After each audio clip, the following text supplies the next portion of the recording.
말씀 보시겠습니다. 룻기 1장 11절부터 18절에 있는 말씀입니다. 구약 성경 402페이지에 있는 룻기 1장 11절부터 18절 말씀을 같이 교독하도록 하겠습니다. 11절을 제가 먼저 읽어드리겠습니다. 나오미가 이르되 내 딸들아 돌아가라. 너희가 어찌 나와 함께 가렸느냐? 내 태중에 너희의 남편 될 아들들이 아직 있느냐?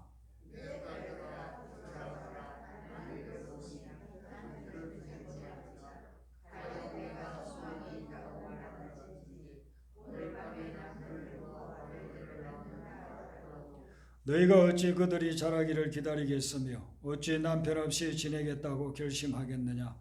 내 딸들아 그렇지 아니하니라. 여호와의 손이 나를 치셨으므로 나는 너희로 말미암아 더욱 마음이 아프도다 하며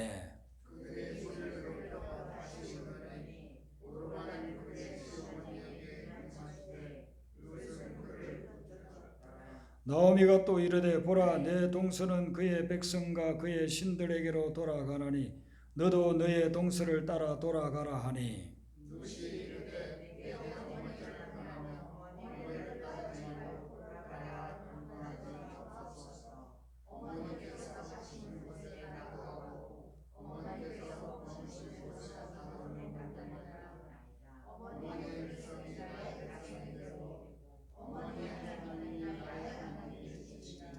어머니께서 죽으시는 곳에서 나도 죽어 거기 묻힐 것이라. 만일 내가 죽는 일 외에 어머니를 떠나면 여호와께서 내게 벌을 내리시고 더 내리시기를 원하나이다 하는지라.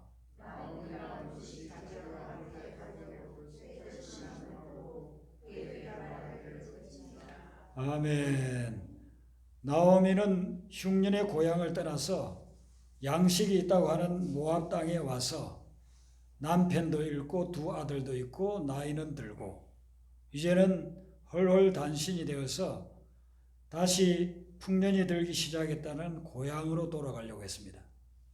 그런데 자기 혼자 돌아가려고 하는데 두 며느리가 같이 가겠다고 합니다. 아무리 생각해봐도 두 며느리를 같이 데려가는 것은 그들의 앞길에 별로 도움이 되지 않을 것 같아서 너희들은 나를 따라오지 말고 너희 고향인 이 모압 땅에서 새로 남편을 만나서 재혼해서 행복하게 살아라. 그렇게 금고를 했습니다. 그런데도 두 며느리가 자꾸 따라오려고 하니까 오늘 11절부터 13절의 말씀을 해줍니다. 이 말씀은 계대개론법이라고 하는 건데 여러분들이 잘 들어보지 못한 법이에요. 이 계대개론법은 동양에는 없고 중동 지역 나라들에는 좀 있습니다.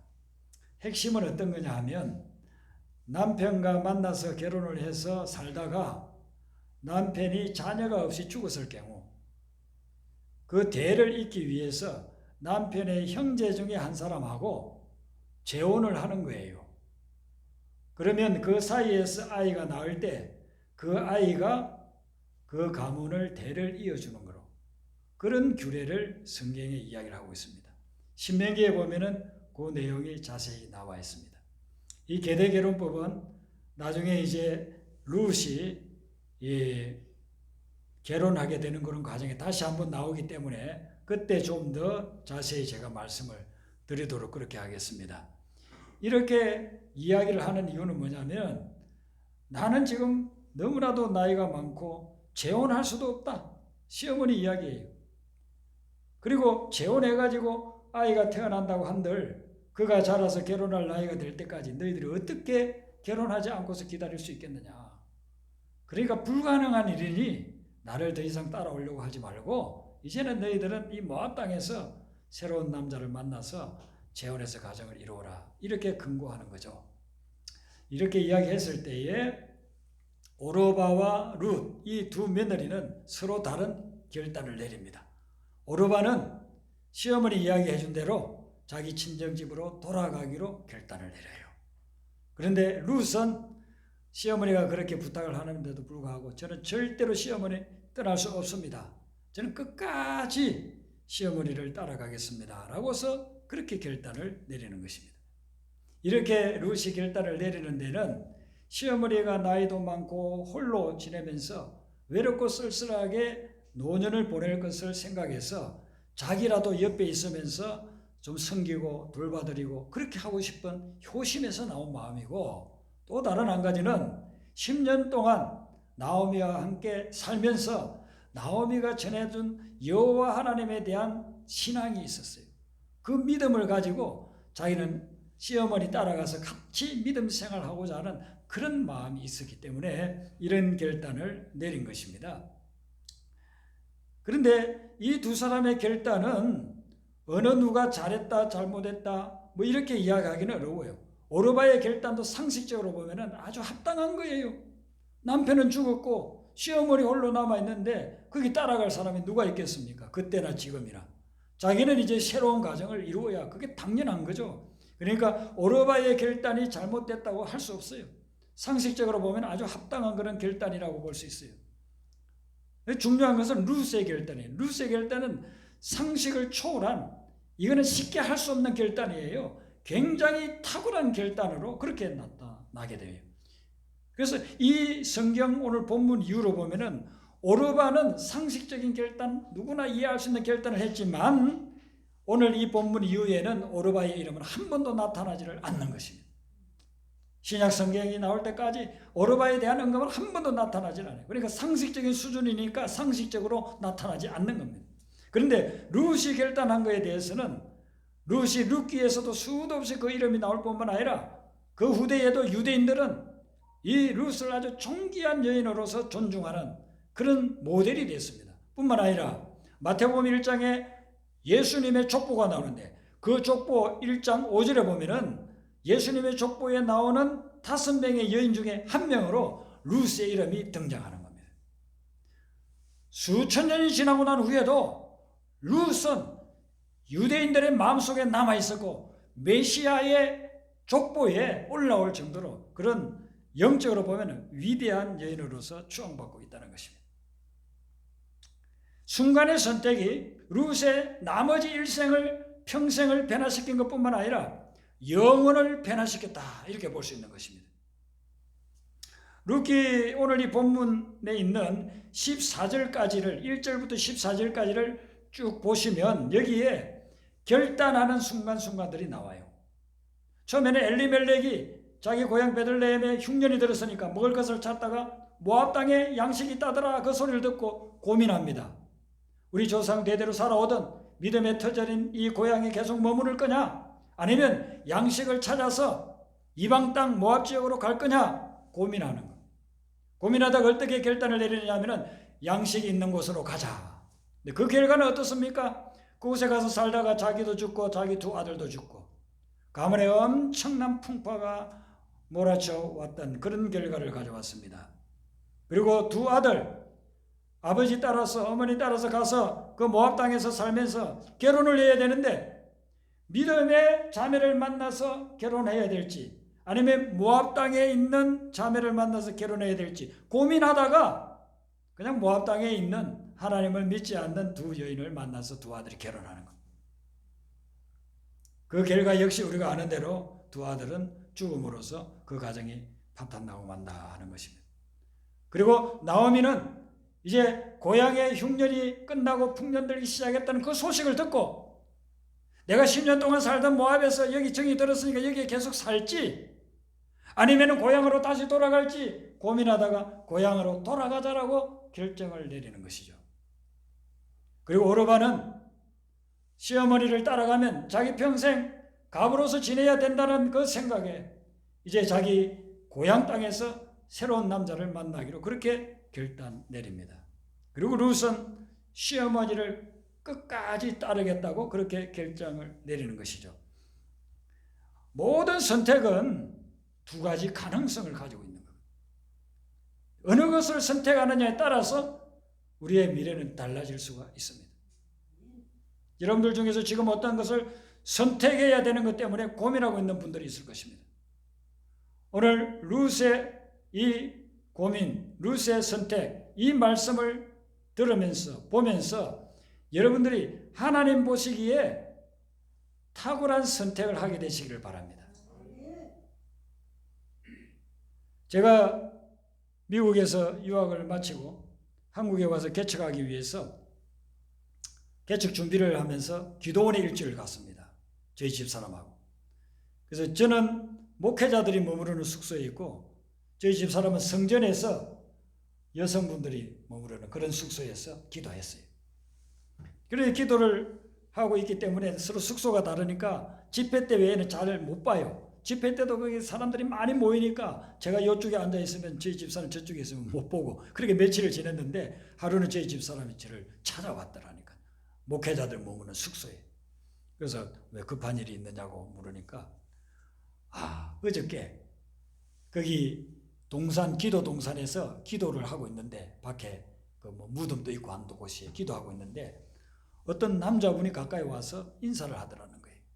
처음 보는 분인데도 뭐 성도니까 기도원에서 인사할 수 있겠다 해서 인사를 했대요. 그랬더니 인사로 끝나는 것이 아니라 이분이 와가지고 뭘 어디서 오셨느냐 어떻게 오셨느냐 뭐 이야기를 자꾸 하더라는 거예요. 그래서 그분 이야기를 들어보니까 그분은 온누리 교회를 다니는 분이라 그런 기도원에는 평생 한 번도 올라온 적이 없대요.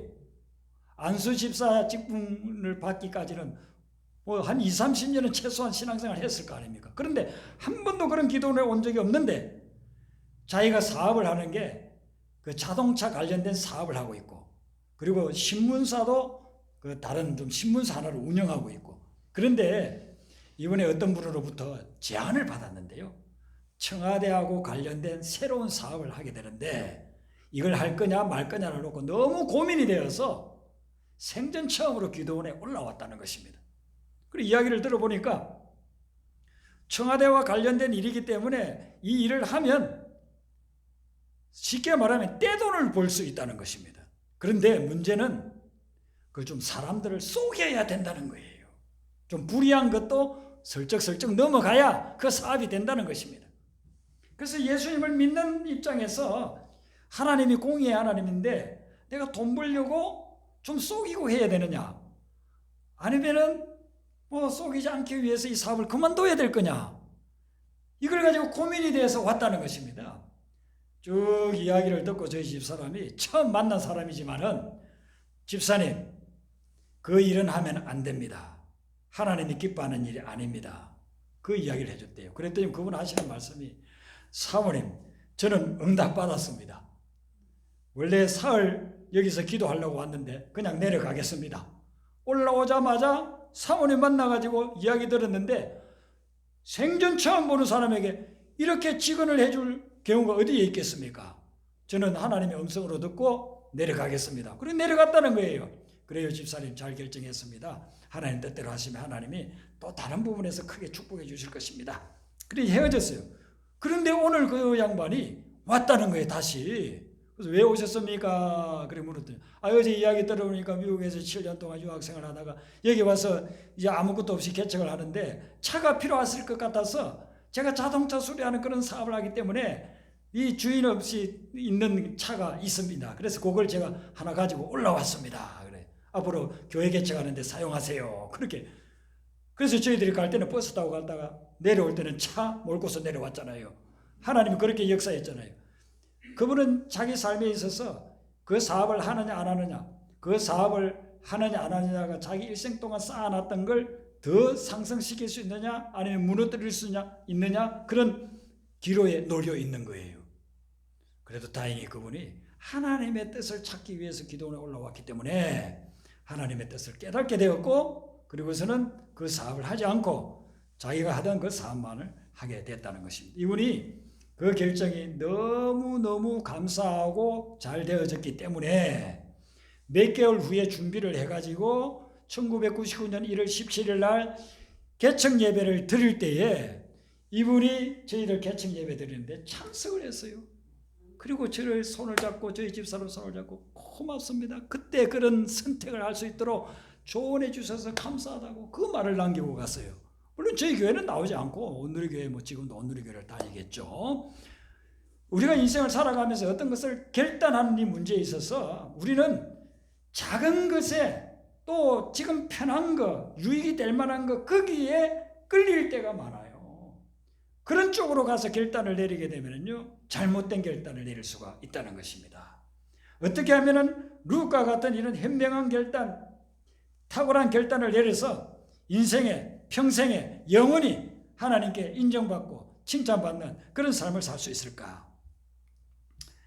여러분들이 결단을 내릴 때 제일 중요하게 이렇게 생각해야 될 게 뭐냐면요, 욕심이나 유혹에 넘어가지 않도록, 거기에 끌리지 않도록 조심해야 된다는 것입니다. 어떤 결단 내릴 때 보면은요, 항상 이거 갖고 싶은 건데 이쪽으로 가야지 하고 싶은 욕심이 생겨요. 그리고 나에게 어떤 유익을 당장 줄 것 같은데 그쪽으로 우리는 결단을 내리기 쉬워요. 그러면 거의 열이면 열 잘못된 곳으로 가기 쉽습니다. 창세기 13장에 보면 아브라함과 우리가 잘 아는 롯의 이야기가 나오지 않습니까? 룻이 아니고 롯. 이게 철자 중간에 하나 차이인데 엄청난 차이가 나요. 롯입니다. 그럼 롯은 아버지를 일찍 잃었어요. 근데 아브라함이 삼촌 됩니다. 그래 아브라함이 롯을 보면 불쌍해. 그래서 아들처럼 그렇게 소중하게 잘 키웠어요. 그리고 이제 성장하니까 자기 재산도 떼어주고 가축들 떼어주면서 너 잘 한번 키워봐라. 그러다 보니까 점점 양쪽 다 부자가 됐습니다.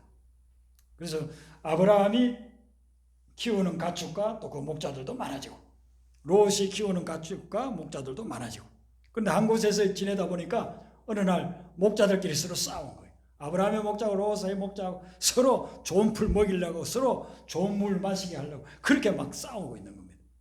아브라함이 가만히 보니까 안 되겠다. 이제는 우리가 서로 흩어져서 헤어져서 살아야 되겠다. 롯을 불러가요. 롯아, 이 앞에 자 들판 한번 봐라. 자 푸른 초지도 있고 그리고 물도 있고 또 그러지 못한 지역도 있고 한데 네가 원하는 곳을 네가 택해라. 나는 네가 원하는 곳으로 그곳으로 가게 하고 나는 다른 곳에 가축을 키우란다. 그리고 롯이 보니까 저 요단강 쪽에 물도 많고 그냥 들판도 푸르고 가축을 키우면은 가축도 잘 자라고 금방 또 부자 될 것 같거든요. 그래서 삼촌 그러시면 제가 이 요단 들녘을 택하겠습니다. 소돔과 고모라가 있는 그곳을 택하겠습니다. 그럼 아브라함은 그렇게 양보하고 다른 곳에 가서 그렇게 물도 많지 않고 풀도 많지 않은 그런 곳을 택해서 지내는 거예요. 그렇게 결단을 딱 내렸습니다. 여러분 우리가 상식적으로 생각해도 롯이 그렇게 하면 안 되죠. 삼촌 아브라함은 연세도 많으시고 자기를 여태까지 키워준 줄, 그리고 자기 재산도 다 삼촌이 자기한테 준 거 아닙니까? 그러면 삼촌이 좋은 곳에 택하세요. 이렇게 해야 될 거 아니에요? 자기 욕심이 발동한 거예요. 그렇게 양보하지 못하고 그리고 자기 눈에 보이기에 좋은 곳을 택했습니다. 그런데 그 이후에 어떻게 됩니까? 성경에 보면은 롯의 그 목장에 주변에 있는 적들이 침입에 들어와가지고 사람과 가축을 다 빼앗아서 갑니다.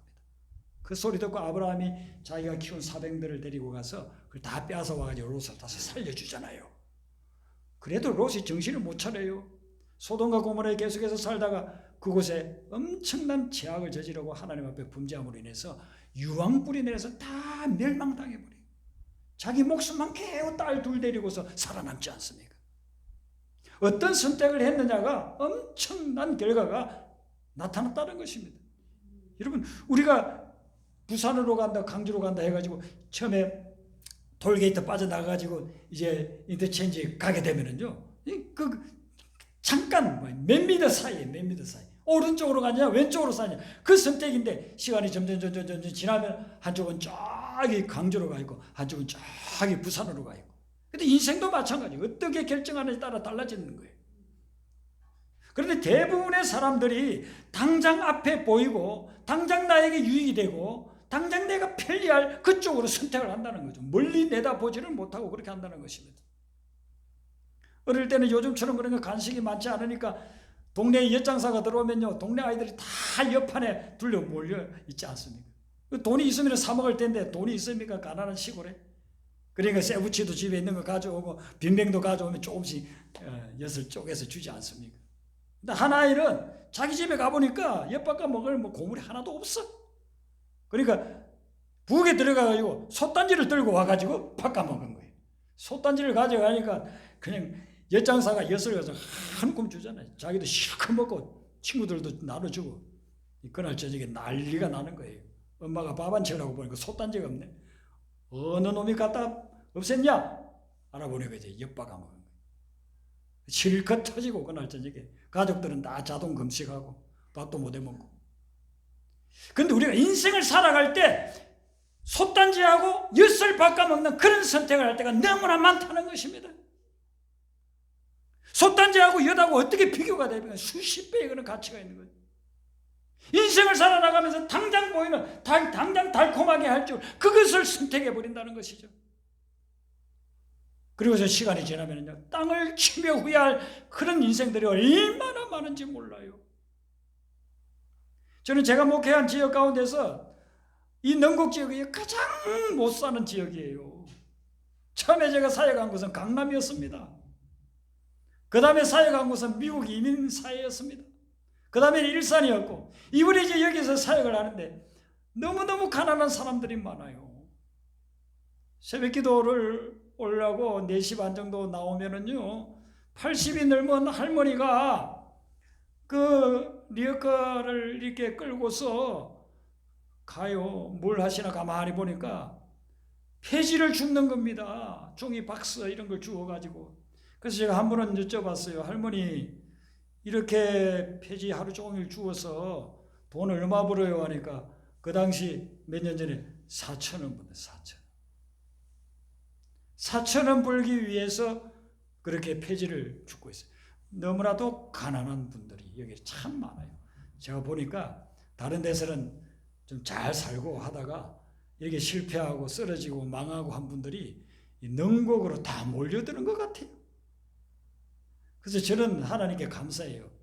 이런 곳에 교회를 개척하게 하신 거 참 감사합니다. 복음이 정말 필요한 곳이, 모든 사람이 다 복음이 필요하지만 이 지역은 한국의 다른 지역과 비교해 볼 때 정말 복음이 필요한 사람들이 많아요. 너무너무 가난하게. 제가 여태까지 목회하면서 전도사님, 목사님 저한테 돈 좀 빌려주세요 하는 사람 한 분도 없었어요. 그런데 여기서는요 여러 번 있었어요. 가난한 개척교회 목사가 무슨 돈이 있겠어요. 그런데 저에게 돈 좀 빌려달라고 그래요. 그 돈이 있을 때는 뭐 어떻게 뭐 빌려주고 그렇게 하겠습니까? 뭐 몇만 원이라도 드리면서 그래요. 얼마나 어려우면 그렇게 합니까? 그냥 쓰시고 갚지는 마세요. 나중에 혹시 돈이 생겨서 갚을 여력이 되면은 헌금하세요. 그렇게 몇 번 한 적이 있어요. 어떤 분은 전혀 알지 못하는 분이 교회 문을 막 두들겨서 열어보니까 목사님 내가 지금 오늘 하루 종일 아무것도 못 먹었어요. 밥 좀 사주세요. 그래서 목양실을 불러가지고 밥 한 그릇 사주고, 그리고 이제 차비가 없다기에 또 차비 좀 해주고, 그랬더니 나중에 또 전화가 왔어요. 전화가 와요. 목사님, 저 10만 원만 도와주면 안 돼요? 그래요. 그래서 제가 10만 원은 없어요. 그래, 도움을 자꾸 받고 싶으면 하나님께 기도하시고, 우리 교회를 나오면 모르지만은 제가 어디 있는지 어떤 분인지도 모르는데 내가 도와주기는 어렵습니다. 그렇게 하고 만족도 있습니다. 그런데 여러분, 제가 요양원에 이렇게 신방을 갔다가 오면서 저희 집사람하고 이런 이야기를 나눈 적이 있어요. 대행병원에, 그런 큰 병원에 가보면은 회장님이나 회장님 사모님이 몸이 불편하셔가지고 병원에서 가장 돈을 많이 주고 써야 되는 특실을 사용하신다. 근데 그 특실에 몇 달을, 몇 년을 입원해 계신 그분들이 가장 부러워하는 사람이 누굴까? 돈 많은 사람 부러워하지 않아요. 이미 그분들은 돈 있어요. 높은 위치에 있는 사람 부러워하지 않아요. 무슨 회장인데 뭐 높은 지위에 뭘 부러워하겠어요. 그분들이 제일 부러워하는 사람은요, 몸이 건강해서 새벽 4시에 리어카를 끌면서 폐지라도 죽을 수 있는 그 건강이 있는 80세 넘은 할머니를 부러워하는 거예요. 차라리 내가 이 돈 하나도 없더라도 저 할머니처럼 건강해서 리어카 끌고 다니면서 폐지라도 죽을 수 있다면 그게 더 축복이라고 생각을 한다는 것입니다. 어떻습니까? 젊어서부터 돈 벌겠다고 그렇게 돈 버는 쪽으로만 선택을 해서 지금은 대그룹의 회장이 되고 사모님이 되었는데, 그래서 건강도 해치면서 그렇게 살아왔는데 막상 인생 말년에 뒤돌아보니 자기의 선택이 그렇게 현명한 선택이 아니었더라는 것입니다. 차라리 그랬더라면 돈 반만 벌고 건강 좀 챙겼더라면 내가 여기 있지 않았을걸. 물론 뭐 건강이 내 마음대로 됩니까? 생각지도 않은 그런 불치병에 걸릴 수도 있지만 돈 버느라고 그래 희생하는 경우가 얼마나 많습니까? 이민 목회하면서 저는 그런 분들 많이 봤습니다. 한국에도 많지만.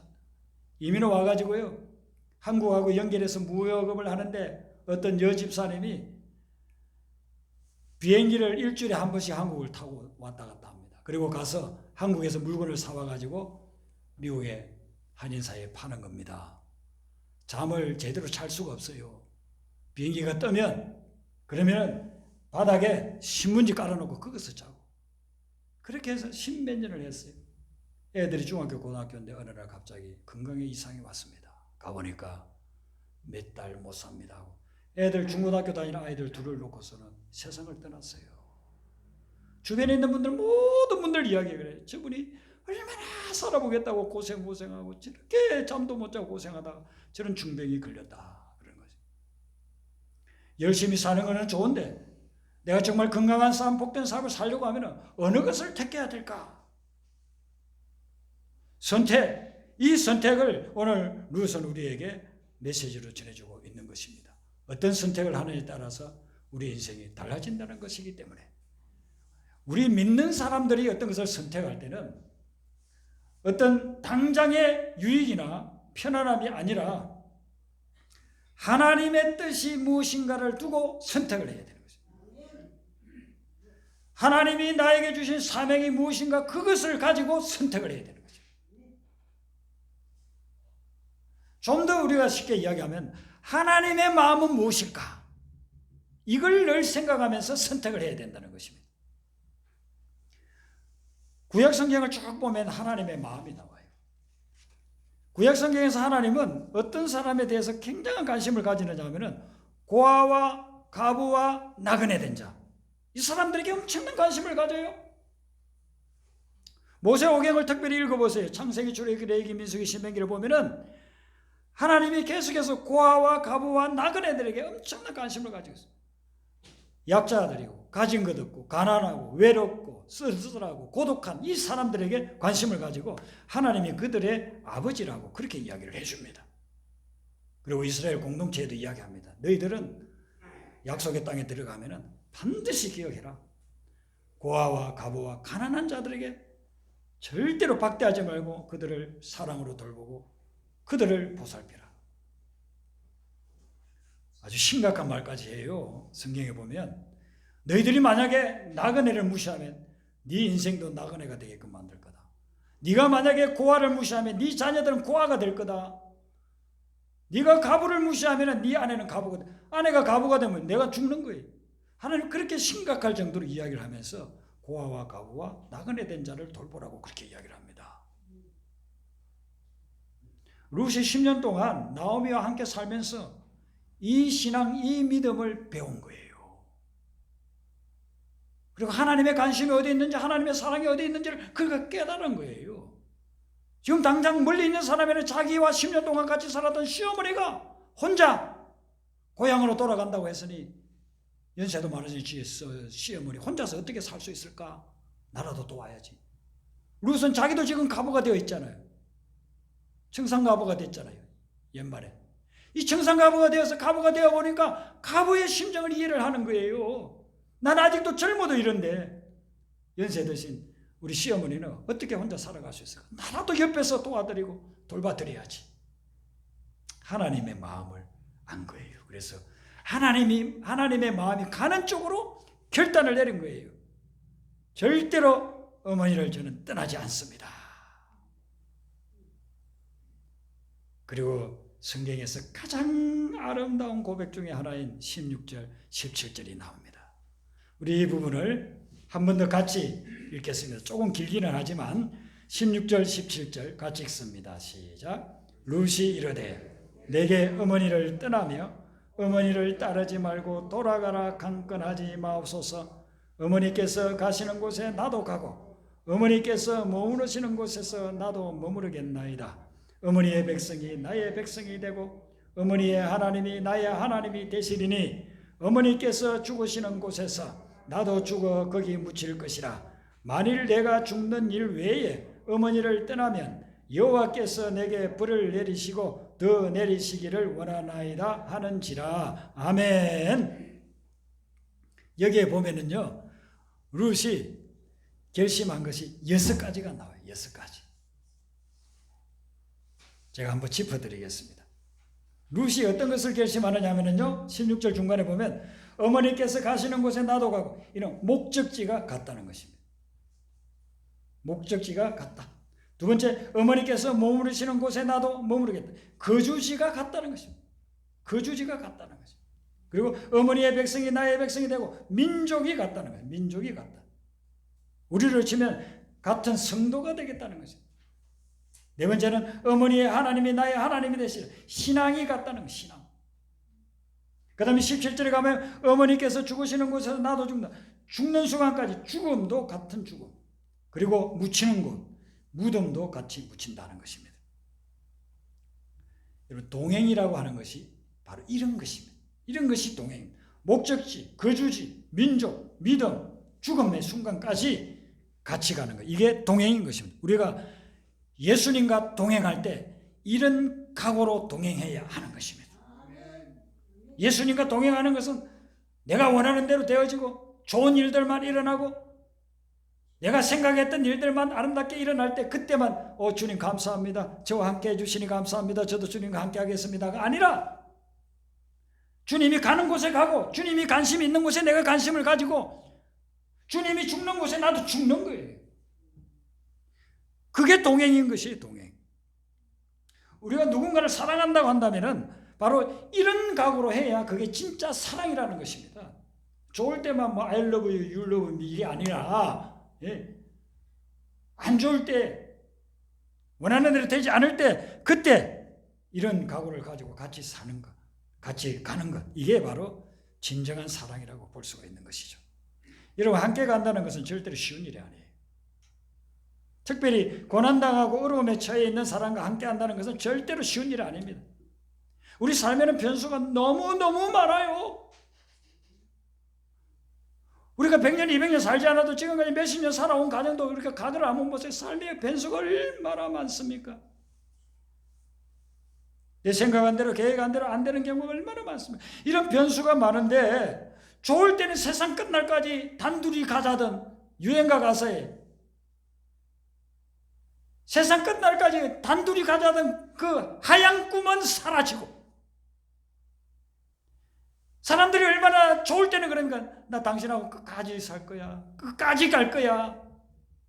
죽음이 우리를 갈라놓는 그 순간까지 나는 같이 갈 거야. 그렇게 했지만 힘들고 어렵고 고통스럽고 원하는 대로 되지 않은 것 이런 뒤틀리고 삶은 박살이 날 때 다 떠나고 헤어지고 멀리하게 되어버린다는 거예요. 요즘 세상이 어떻습니까? 부모도 자식도 배우자도 다 버리고 도망가는 세상 아닙니까? 룻의 위대함이 바로 그것입니다. 룻은 자기가 시어머니와 함께 하기로 그 마음을 가지고 죽을 때까지 시어머니를 모시면서 함께 동행했다는 것입니다. 여러분, 동행에는 인내와 희생이 필요합니다.